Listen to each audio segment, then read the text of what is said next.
बिस्मिल्लाहिर्रहमानिर्रहीम। अस्सलाम वालेकुम। शुरू अल्लाह के पाक नाम से जो नहायत रहम करने वाला बड़ा मेहरबान है। सब तारीफ़ें उसी के लिए हैं और वही दोनों जहानों का पालने वाला है। वनहार ब्यूटी टिप्स में तमाम बहन भाइयों को खुशामदीद कहता हूँ और उम्मीद करता हूँ कि आप तमाम बहन भाई अल्लाह पाक की रहमत से बिल्कुल खैरियत से होंगे। आज एक नई वीडियो के साथ मैं आपकी खिदमत में हाज़िर हूँ। आज की वीडियो उन लोगों के लिए है जो बहुत ज़्यादा हम बिस्तरी करते हैं, या तो यंग जो हमारे नौजवान हैं वो गलत कारियों की वजह से बहुत ज़्यादा उज़्वे ख़ास का इस्तेमाल करते हैं और उनका नफ्स छिछड़ा नुमा हो गया है, कमज़ोर हो गया है, लागर हो गया है, उसमें ढीलापन है, टेढ़ापन है। तो उसके लिए आज मैं एक बहुत ज़बरदस्त तिला लेकर आया हूँ। अगर आप ये इस बना लेते हैं तो क्या ही बात है।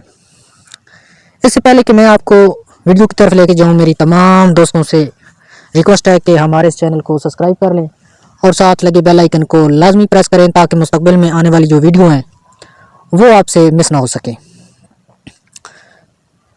तो इस तिला को बनाने के लिए आपको जिन अशिया की ज़रूरत होगी, आप ज़ाफ़रान ले लें 3 माशा,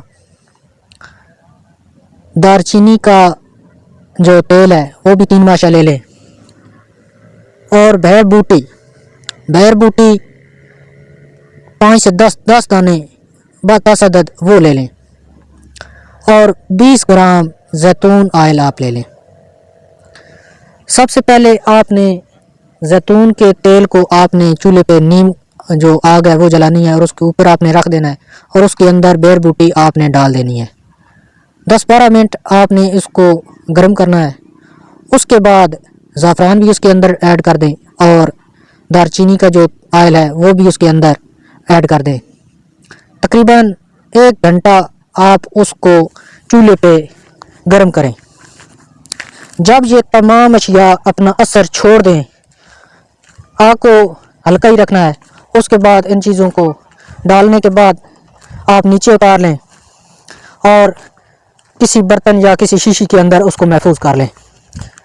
और इसका जो इस्तेमाल करने का जो तरीका है वो रात को सोने से पहले आपने 2 से 3 कतरे अपने उज़्वे ख़ास पे डाल के हल्के हाथ से आपने मालिश करनी है और ऊपर कोई गर्म पट्टी मिल जाए तो वो आप बांध के आपने सो जाना है। सुबह उठ के नीम गर्म पानी के साथ आप अपने उज़्वे ख़ास को धो लें।